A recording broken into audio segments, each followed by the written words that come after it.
So we've got a bunch of smugglers that are talking to us right now.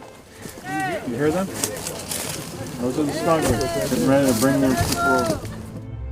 So last night, in a 24-hour period of time, the Border Patrol apprehended 2,900 people.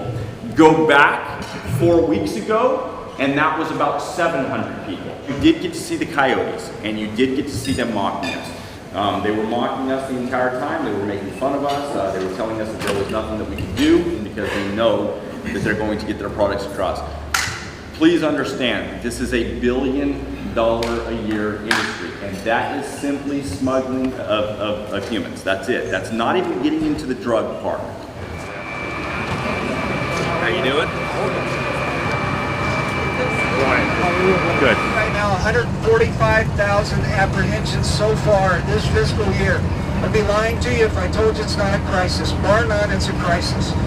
And you're going to see it firsthand, but they shouldn't be in a facility like this. There's just no question about it. And you'll see why once we get there.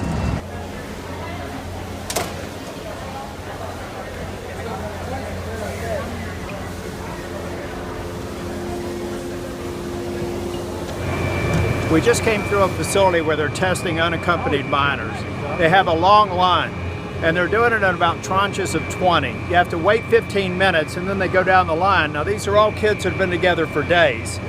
The ones that go back into the corner tested positive for COVID. And as you saw, we probably had 20 or 30 there. Now, the real problem is they could be here for 5 days. They go back in through the process until they're transferred to an NGO. If this is not a super spreader platform, I don't know what is. This facility with COVID protocols is set up for 250. Without COVID protocol, it's 1,000. Right now, 4,200 people in this facility.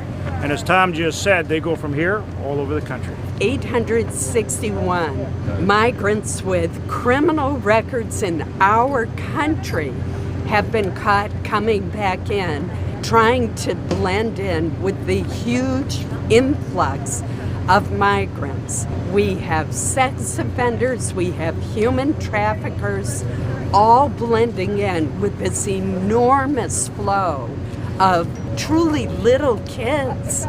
This is a crisis, and it must be stopped. Many of the senior officials here briefed the incoming Biden administration. They told us this, that if you undertake the policies that the Biden administration ended up doing, it will result in this. They were all told that, they all knew, and they did it anyways.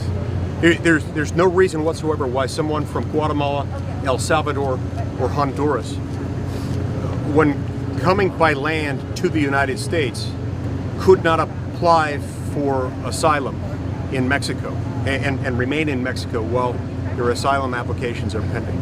It's not just a crisis, it's a humanitarian crisis, and with the large number of people that are testing positive here, it ends up being a super spreader. 54 different countries have been represented who have crossed the border in this area. President Biden is going to be known as the illegal immigration president. He needs to come down here. He's getting some really bad advice. Some of y'all may have seen there was a young lady who was a political minder from Washington that was sent down here, who at least with me got in my face and was yelling. After careful questioning, she identified herself as senior advisor to the commissioner. She had started 2 weeks ago, and it was clear her function was to make sure nobody sees what's happening down here. I know a lot of y'all made the decision to take pictures on your phones. We're obviously each elected by the constituents who send us to the Senate. I personally believe it's important that people see what we just saw, but I think it's also prudent and the right decision to protect the privacy of the folks involved. First time a journalist's camera was allowed into that crowded facility at the southern border in Donna, Texas. Nearly 18,000 unaccompanied minors are now in U.S. custody.